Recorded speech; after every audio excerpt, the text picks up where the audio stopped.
Hello everyone and welcome to today's video. Now today I'm going to be talking about the Zandvoort, basically the Dutch Grand Prix weekend for Formula 1, Formula 2 and Formula 3. But before we get into that, let's talk about next week's race, which will be at Monza for the Italian Grand Prix. So, and also F1, F2 and F3 will all be there. So first start off with F3 and practice and qualifying. That'll start, well, so that they'll both be on a Friday. Practice will start at 9:15 a.m. to 10 a.m. so very early morning. And then qualifying, that will start at 3:30 to 4 o'clock.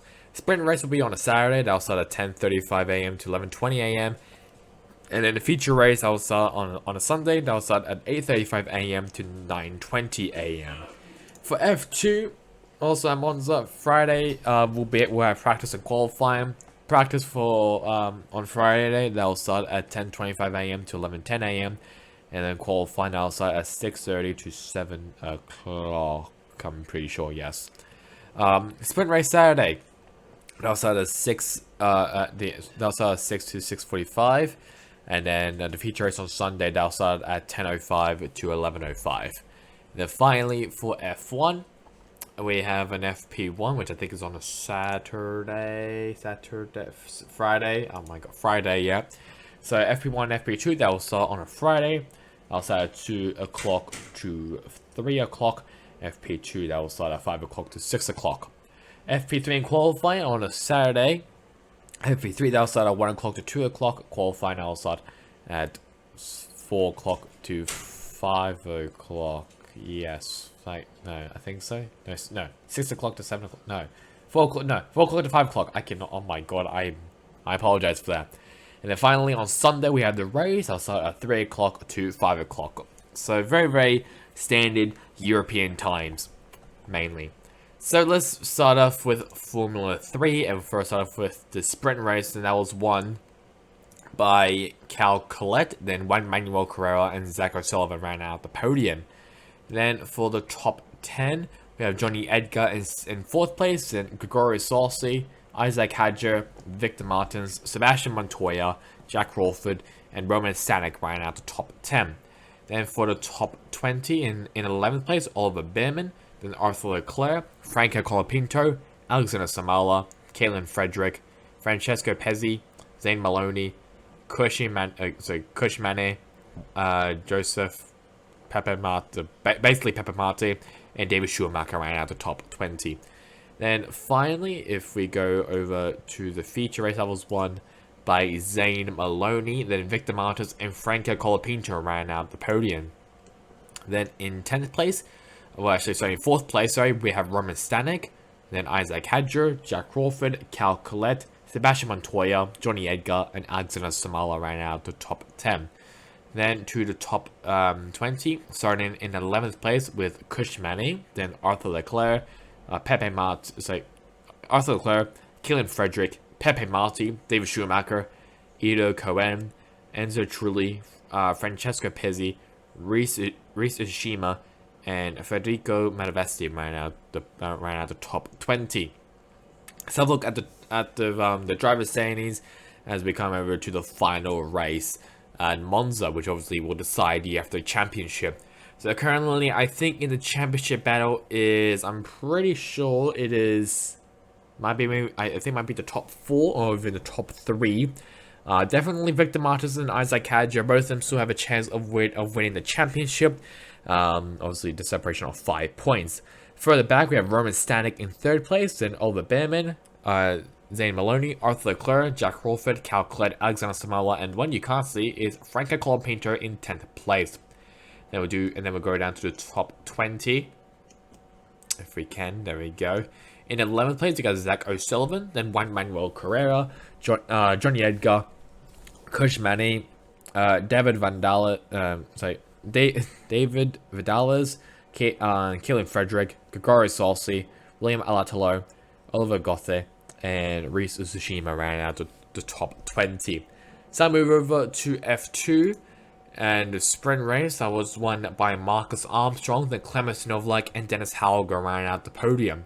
Then for the top 10, in 4th place, Liam Lawson, then Yuri Vips, Amamu Awasa, Richard Verschoor, Logan Sargent, Jack Doohan, and Felipe Drugovich ran out the top 10. Then in 11th place, Frederick Vesti, Amaru Cordell, Enzo Fittipaldi, David Beckman, Roy Nissany, Gihan Daruvula, Ralph Boschung, Cam Williams, Marina Sato, and Teo Porcher ran out the top 20. So I move over to the feature race, which was won by Felipe Drugovich, who saw that coming. Richard Verschoor and Amamu Owasa ran out the podium. And then for the weirdest, strangest top 10, I'll say. In 4th place, Dennis Hauger, then Enzo Fittipaldi. Amamu Cordell gained his first points of the season.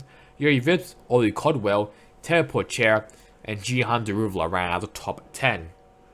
Then we got Cam Williams, Liam Lawson, Marcus Armstrong, Frederick Vesti, Ralph Boschung, David Beckman, and Roy Nissany ran out the classified finishes.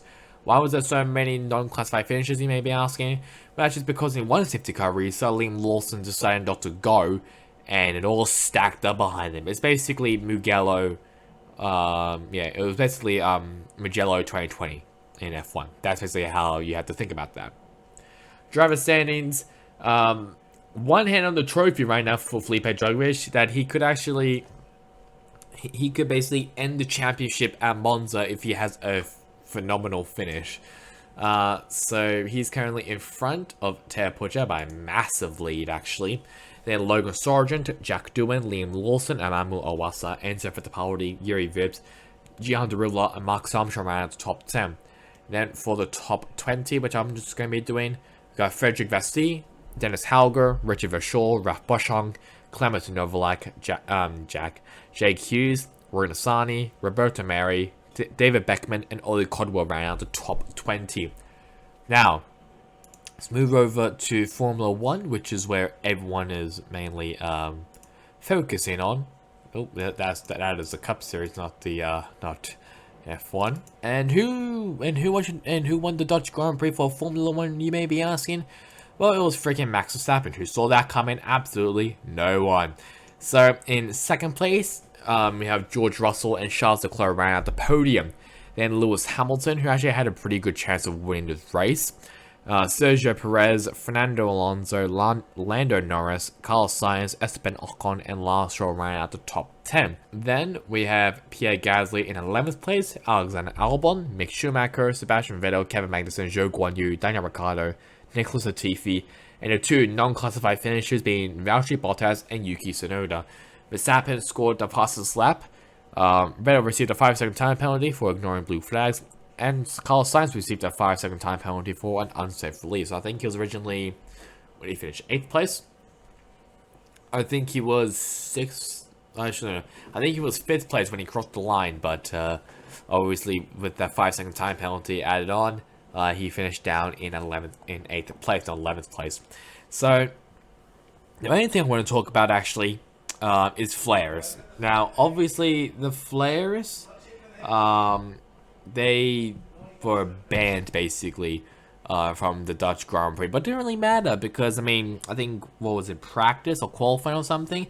Some moron decided to throw a flare onto the track, which, not smart of them, I'll be honest. It was not smart. I mean, it didn't matter because Perez spun out in, like, the final corner, which was pretty chaotic, if I do say so myself. But I mean, what else do I really have to say? I mean, flares. I mean, I don't think flares should really be at a racetrack, but at the same time, I think it's a good way to support someone like Max Verstappen. Even though it also didn't matter as well because the flares came out at the very end of the race, but there was like some flares that wasn't like a lot like last year when it was just orange, or even Austria as well. So yeah, I mean, there were like some flares, but not a lot of them. There was like a couple flares that went off after the race.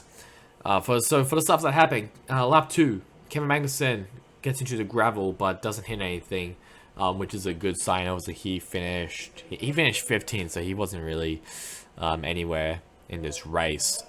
Lap 15, Sainz pits, but it was a 12.2 time. Perez, while Perez actually, while exiting, he actually ran over a wheel gun that was left by the Ferrari mechanics. Lap 36 to 37, Perez and Hamilton battles. Perez was putting out his elbows out, but it wasn't enough because Hamilton did pass him. Lap 44 to 47. Now, this is a bit of a controversial topic, I guess we'll say. Yuki Tsunoda originally actually pulled to the side due to tires not being fitted. But he actually continued. And then a couple laps later, he retired. Saying it was like, I can't remember, it was like something like on like the back of the car or something. I think it was like his wing. I don't know what the hell his thing was, but wasn't, I mean, it was a bit fishy. People been saying it's a bit fishy. Because obviously Verstappen pitted during the safety car. When Tsunoda retired on lap 47. I don't know why it says 43 there, but whatever. Interesting, if I do, very interesting. Like, I wouldn't, like, I think it's probably just a coincidence. I wouldn't really say it was like Crashgate or Spygate. I don't think it was like that. Maybe it might be. Maybe like AlphaTauri actually does say, oh, Christian Horner told us to do it or something. I don't know. I don't think it's that deep. I think it was just a coincidence that Tsunoda retired and that coincidentally helped Verstappen. I think I'll say that. And I think like the people also giving a lot of flack to the leading strategist of Red Bull, which is not cool. A couple laps later, Bottas retired, lap 55. Lap 58, Russell wanted to have a pit stop for softs. Well, Sainz has an unsafe release. This was actually during the safety car when Bottas retired. Let's just say Hamilton was not too happy. I think he said something about like, you guys fucked me up in this race or something. He was not too happy. I can kind of understand that. I mean, but at the same time, Hamilton didn't really suggest pitting. He was actually in the lead when that happened. So, I mean, he would have lost track position either way. Unless like he pitted like at the exact same time as Verstappen. Which, I mean, he did for the Tsunoda one, but he didn't for this one.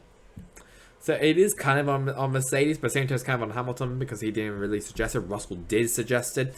So that kind of gave Russell a bit of an advantage. But I can obviously see why Hamilton will be pissed off at Mercedes, because if it worked for Russell, why not it works for Hamilton? But obviously track position is a massive thing, especially here at Zandvoort. Lap 60 on the safety car race-up, Verstappen overtakes Hamilton for the lead. Lap 64 to 66, Hamilton was falling down in order, and actually when Russell tried to pass Hamilton, they actually only almost collided, which would have been very interesting. Very, I'd say a bit heated, we'll say about that. Bit heated against teammates, so yikes. And then finally, Verstappen obviously won, and he got driver of the day. Something interesting that I'm also going to put up on screen is the DHL fastest pit stop. Now, obviously, if you have the F1 app, and obviously, and you click on the results, and obviously it will show the driver of the day and DHL fastest lap, you'll notice that actually originally, now it's been fixed, it was some stupid name. It was called like Williard. I don't know how I don't even know how. But that was the fastest lap, so that was the DHL fastest lap. Obviously, it's now been changed to Verstappen. Thank God for that. But it was originally Williard. I don't know why it was like that. Maybe it was probably just a placeholder. I'm not too sure, but it was pretty stupid and also kind of funny. It kind of reminded me of that faux thing that happened. Was it like, I think like last year? So it's been a long time since that happened, which was kind of funny. Let's now have a look at the driver standings, and oh boy, 109 points currently in front of Leclerc and Perez is Max Verstappen. Then behind the top three, we have George Russell, Carlos Sainz, Lewis Hamilton, Lando Norris, Esteban Ocon, Fernando Alonso, and Valtteri Bottas round out the top 10. Then in 11th place, we have Kevin Magnussen, Sebastian Vettel, Daniel Ricciardo, Pierre Gasly, Mick Schumacher, Yuki Tsunoda, Zhou Guanyu, Lance Stroll, Alexander Albon, Nicholas Latifi, and Nico Hulkenberg ran out of all of the F1 2022 drivers. So that's really about it for the Dutch Grand Prix. Just a reminder that the next race is at Monza for F3, F2, and F1. So that's really about it for me. Hope you guys enjoyed it. Catch you guys on next time in the next one. Goodbye.